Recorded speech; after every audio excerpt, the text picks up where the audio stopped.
La realidad de los gobernantes. La hipóstasis de los arcontes. Sin Samael Els. Debido a la realidad de las autoridades, inspiradas en el Espíritu del Padre de la Verdad, el gran mensajero que se refiere a las autoridades de la oscuridad nos dijo que nuestra contienda no es contra carne y sangre, más bien. Las autoridades del universo y los espíritus de la maldad te he enviado esto porque preguntas sobre la realidad de las autoridades. Su jefe es ciego. Debido a su poder y su ignorancia y su arrogancia, dijo, con su poder, soy Dios, no hay otro que yo. Cuando dijo esto, pecó contra todos. Este discurso se elevó a la incorruptibilidad. Luego hubo una voz que salió de la incorruptibilidad, diciendo, estás equivocado, Samael, es decir, Dios de los ciegos. Sus pensamientos se volvieron ciegos. Y habiendo expulsado su poder, es decir, la blasfemia que había hablado, lo persiguió hasta el caos y el abismo, su madre, por instigación de Pist y Sofía. Ella estableció a cada uno de sus descendientes de acuerdo con su poder, según el patrón de los reinos que están arriba, porque al comenzar desde el mundo invisible se inventó el mundo visible. Mientras la incorruptibilidad miraba hacia la región de las aguas, su imagen apareció en las aguas, y las autoridades de la oscuridad se enamoraron de ella. Pero no podían aferrarse a esa imagen que se les había aparecido en las aguas, debido a su debilidad, ya que los seres que simplemente tienen alma no pueden aferrarse a los que tienen espíritu. Porque ellos eran de abajo, mientras que era de arriba. La creación de Adán y Eva. Esta es la razón por la cual la incorruptibilidad miró hacia la región, para que, por la voluntad de las paternas, ella pudiera unir a todos con la luz. Los gobernantes hicieron planes y dijeron, ven, vamos a crear un humano que será tierra de la tierra. Ellos modelaron a su criatura como una sola cosa de la tierra. Los gobernantes tienen cuerpos que son femeninos y masculinos, y caras que son los rostros de las bestias. Tomaron un poco de tierra de la tierra y modelaron a su hombre, según su cuerpo y según la imagen de Dios que se les había aparecido en las aguas. Dijeron, ven, vamos a aferrarnos a él por medio de la forma que hemos modelado, para que pueda ver a su pareja masculina y podamos aprovecharla con la forma que hemos modelado, no entendiendo a la pareja de Dios, debido a su impotencia. Y respiró en su rostro, y el hombre llegó a tener un alma y permaneció en el suelo muchos días. Pero no podían hacerlo levantarse debido a su impotencia.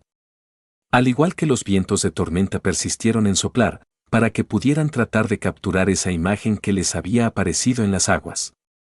Y no conocían la identidad de su poder. Ahora, todos estos eventos sucedieron por la voluntad del Padre de todos. Después el Espíritu vio al hombre de alma en el suelo. El Espíritu salió de la tierra adamantina.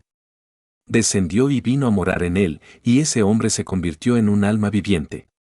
Y el Espíritu llamó su nombre Adán, ya que fue encontrado moviéndose sobre el suelo. Una voz salió de la incorruptibilidad para la ayuda de Adán. Los gobernantes reunieron a todos los animales de la tierra y a todas las aves del cielo y los trajeron a Adán para ver cómo los llamaría Adán, a fin de dar un nombre a cada una de las aves y a todas las bestias. Los gobernantes tomaron a Adán y lo pusieron en el jardín, para que pudiera cultivarlo y vigilarlo.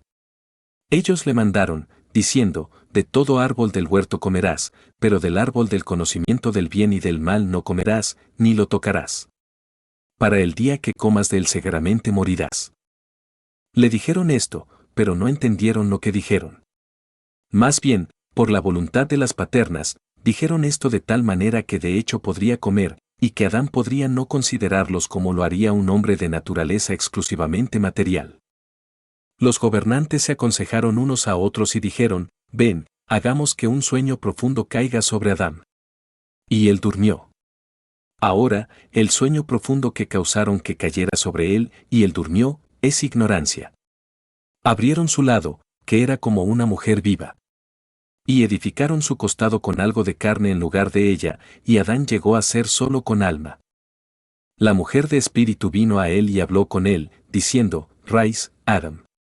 Y cuando la vio, dijo, eres tú quien me ha dado la vida. Te llamarán, madre de los vivos. Porque ella es mi madre. Ella es la médica y la mujer, y ha dado a luz. Adán y Eva en el jardín. Las autoridades se acercaron a su Adán. Cuando vieron a su pareja femenina hablando con él, se emocionaron mucho y se enamoraron de ella. Se dijeron el uno al otro, ven, sembremos nuestra semilla en ella, y la persiguieron. Y ella se rió de ellos por su tontería y ceguera. En sus garras se convirtió en un árbol y dejó ante ellos su reflejo sombrío que se parecía a sí misma, y lo contaminaron asquerosamente. Y contaminaron el sello de su voz, de modo que por la forma que habían modelado, junto con su propia imagen, se hicieron responsables de la condena. Entonces la presencia espiritual femenina vino en forma de serpiente, el instructor, y les enseñó, diciendo, ¿qué te dijo? Era, de cada árbol en el jardín comerás, pero del árbol de reconocer el mal y el bien no comas. La mujer de carne dijo, no solo dijo, donandot comer, sino incluso, donandot tocarlo. Para el día que comas de él, seguramente morirás. La serpiente, el instructor, dijo, no es el caso que seguramente morirás, porque por celos te dijo esto. Más bien, tus ojos se abrirán y serás como dioses, reconociendo el mal y el bien, y el poder de instrucción femenino fue quitado de la serpiente, y ella lo dejó atrás, simplemente una cosa de la tierra. Y la mujer de carne tomó del árbol y comió, y ella dio a su marido, así como a sí misma, y aquellos seres, que poseían solo un alma, comieron. Y su imperfección se hizo evidente en su falta de conocimiento. Reconocieron que estaban desnudos de lo espiritual, y tomaron hojas de higuera y las ataron a su alrededor. Entonces vino el jefe de gobierno, y dijo, Adán, ¿dónde estás? Porque no entendía lo que había sucedido. Adán dijo, escuché tu voz y tuve miedo porque estaba desnuda, y me escondí. El gobernante dijo, ¿por qué te escondiste, a menos que sea porque has comido del árbol del que solo yo te ordené que no comieras? ¿Has comido? Adán dijo, la mujer que me diste me dio fruta y comí. Y el gobernante arrogante maldijo a la mujer. La mujer dijo, la serpiente me llevó por mal camino y comí. Se volvieron hacia la serpiente y maldijeron su reflejo sombrío, por lo que era impotente, y no comprendieron que era una forma que ellos mismos habían modelado. Desde ese día, la serpiente llegó a estar bajo la maldición de las autoridades. Hasta que el humano perfecto llegara, esa maldición cayó sobre la serpiente. Se volvieron a su Adán y lo tomaron y lo expulsaron del jardín junto con su esposa, porque no tienen bendición, ya que ellos también están bajo la maldición. Además, arrojaron a los seres humanos a una gran distracción y a una vida de trabajo, para que sus seres humanos pudieran estar ocupados por asuntos mundanos y no tuvieran la oportunidad de dedicarse al Espíritu Santo. Eva tiene hijos. Ahora, después dio a luz a Caín, su hijo, y Caín cultivó la tierra. Entonces conoció a su esposa. Nuevamente quedando embarazada, dio a luz a Abel, y Abel era un pastor de ovejas. Caín trajo de las cosechas de su campo, pero Abel trajo una ofrenda de entre sus corderos. Dios miró las ofrendas votivas de Abel, pero no aceptó las ofrendas votivas de Caín. Y Caín carnal persiguió a Abel su hermano. Dios le dijo a Caín, ¿dónde está Abel tu hermano? Él respondió, diciendo, ¿soy mi cuidador de hermanos? Dios le dijo a Caín, escucha. La voz de la sangre de tus hermanos me está llorando. Has pecado con tu boca. Volverá a ti, cualquiera que mate a Caín soltará 7 venganzas, y tú existirás gimiendo y temblando sobre la tierra. Y Adán conocía a su compañera Eva, y ella quedó embarazada y dio a luz a Sesa a Adán. Y ella dijo, he llevado a otro hombre a través de Dios, en lugar de Abel. Una vez más, Eva quedó embarazada, y ella dio a luz a Norea. Y ella dijo, Él ha producido para mí una virgen como asistencia para muchas generaciones de seres humanos. Ella es la virgen a quien las fuerzas no contaminaron. Entonces la humanidad comenzó a multiplicarse y mejorar. La inundación. Los gobernantes se aconsejaron unos a otros y dijeron, ven, causemos una inundación con nuestras manos y borremos toda carne, del hombre a la bestia. Pero cuando el gobernante de las fuerzas llegó a conocer su decisión, le dijo a Noé, hazte un arca de madera que no se pudra y se esconda en ella, tú y tus hijos y las bestias y las aves del cielo de pequeñas a grandes, y ponla en el monte Sir. Entonces Orea vino a él, queriendo abordar el arca. Cuando él no la dejó, ella sopló sobre el arca e hizo que fuera consumida por el fuego. De nuevo hizo el arca, por segunda vez. Norea lucha contra los gobernantes. Los gobernantes fueron a su encuentro, con la intención de llevarla por mal camino. Su jefe supremo le dijo, tu madre Eva vino a nosotros. Pero Norea se volvió hacia ellos y les dijo, tú eres el que gobierna las tinieblas, estás maldito. No conocías a mi madre. En cambio, era tu propia mujer la que conocías. Porque yo no soy tu descendiente. Más bien, es del mundo de arriba que he venido.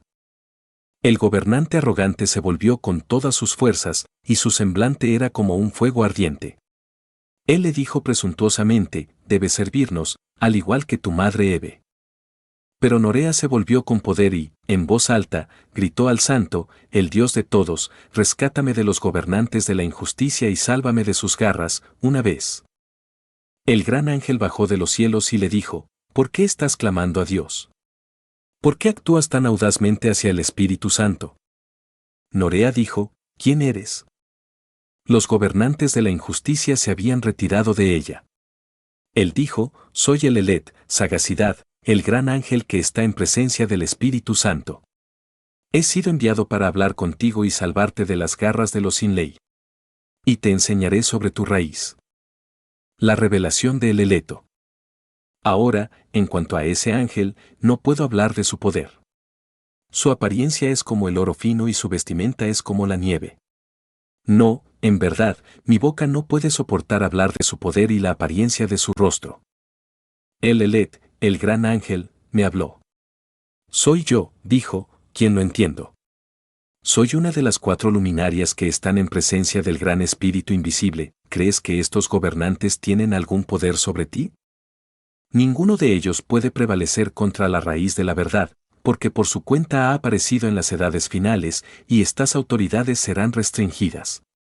Y estas autoridades no pueden contaminarte y esa raza, porque tu morada está en incorruptibilidad, donde vive el Espíritu Virgen, que es superior a las autoridades del caos y a su universo. Pero dije, Señor, enséñame sobre estas autoridades, ¿cómo surgieron? ¿Por qué Génesis, y de qué material, y quién los creó a ellos y a su poder? El gran ángel Elelet, entendiendo, me habló, incorruptibilidad habita reinos ilimitados. Sofía, que se llama Pistis, quería crear algo, sola, sin su pareja, y lo que creó era celestial. Existe un velo entre el mundo de arriba y los reinos de abajo, y la sombra surgió debajo del velo. Esa sombra se convirtió en materia, y esa sombra se proyectó aparte. Y lo que ella había creado llegó a ser en la materia, como un feto abortado. Asumió una forma moldeada por la sombra, y se convirtió en una bestia arrogante que se parecía a un león. Fue andrógino, como ya he dicho, porque derivó de la materia. Al abrir los ojos vio una gran cantidad de materia interminable, y se volvió arrogante, diciendo, soy Dios, y no hay nadie más que yo. Cuando dijo esto, pecó contra todos. Y una voz vino de arriba del reino del poder absoluto, diciendo, estás equivocado, Samael, es decir, Dios de los ciegos. Y él dijo, si hay alguna otra cosa antes que yo, que se haga visible para mí. Inmediatamente Sofía señaló con el dedo e introdujo la luz en la materia, y la persiguió hasta la región del caos. Y ella volvió a su luz. Una vez más, la oscuridad volvió a la materia. Este gobernante, al ser andrógino, se convirtió en un vasto reino, un recinto sin fin. Y él contempló crear descendencia para sí mismo, y creó 7 descendientes, andróginos como sus padres. Y le dijo a su descendencia, soy el Dios de todos. Zoe, la hija de Pistis Sofía, gritó, diciéndole, estás equivocado, Sacla, para lo cual el nombre alternativo es Yaldabaoth. Ella respiró en su rostro, y su aliento se convirtió en un ángel ardiente para ella, y ese ángel ató a Yaldabaoth y lo arrojó a Tártaros en el fondo del abismo. Ahora, cuando su descendencia Sabaoth vio la fuerza de ese ángel, se arrepintió y condenó la materia de su padre y su madre. Él la odiaba, pero cantó canciones de alabanza hasta Sofía y su hija Zoe. Y Sofía y Zoe lo encontraron y lo pusieron a cargo del 7º cielo, debajo del velo entre arriba y abajo. Y se le llama Dios de las fuerzas, Sabaoth, ya que está por encima de las fuerzas del caos, porque Sofía lo colocó allí. Ahora, cuando estos eventos habían sucedido, se hizo un enorme carro de 4 caras de querubines y arpas y liras y una infinidad de ángeles para actuar como ministros. Sofía tomó a su hija Zoe y la hizo sentarse a su derecha para enseñarle sobre las cosas que existen en el octavo cielo, y el ángel de ira que colocó a su izquierda. Desde ese día, su derecho ha sido llamado vida, y la izquierda ha significado la injusticia del reino del poder absoluto anterior. Fue antes de tu tiempo que surgieron. Ahora, cuando Yaldabaoth lo vio en este gran esplendor y en esta altura, lo envidió, y la envidia se convirtió en algo andrógino, y este fue el origen de la envidia. Y la envidia engendró la muerte, y la muerte engendró su descendencia y dio a cada uno de ellos cargo de su cielo. Todos los cielos del caos se llenaron de sus multitudes. Pero fue por la voluntad del Padre de todos que todos surgieron, según el patrón de todas las cosas anteriores, para que se pudiera alcanzar la suma del caos. Allí, te he enseñado sobre el patrón de los gobernantes y la materia en la que se hizo visible, junto con sus padres y su universo. Epílogo. Pero dije, Señor, ¿soy también de su asunto? Tú, junto con tu descendencia, eres del Padre primitivo. Sus almas vienen de arriba, de la luz incorruptible. Por lo tanto, las autoridades no pueden acercarse a ellos, ya que el Espíritu de la verdad reside en ellos, y todos los que han conocido de esta manera existen inmortales en medio de personas moribundas. Aún así, la descendencia no se conocerá ahora. En cambio, después de 3 generaciones se conocerá y los liberará de la esclavitud de las autoridades, error. Entonces dije, Señor, ¿cuánto tiempo más? Él me dijo, hasta el momento en que el verdadero humano, dentro de una forma modelada, revela la existencia del Espíritu de verdad que el Padre ha enviado. Entonces les enseñará sobre todo. Y los ungirá con la unción de la vida eterna, que le fue dada de la generación sin rey. Entonces estarán libres de pensamiento ciego. Y pisotearán la muerte, que viene de las autoridades. Y ascenderán a la luz ilimitada donde pertenece esta descendencia. Entonces las autoridades renunciarán a sus edades. Y sus ángeles llorarán por su destrucción, y sus demonios lamentarán su muerte. Entonces todos los hijos de la luz conocerán verdaderamente la verdad y su raíz y el Padre de todos y el Espíritu Santo. Todos dirán con una sola voz, la verdad de la paternidad es justa, y el niño preside todo, y de todos, hasta las edades de los siglos, Santo, Santo, Santo, Amén. La realidad de los gobernantes. La Biblioteca Nag Hammadi. Traducido por Willis Barnstone y Marvin Mayer.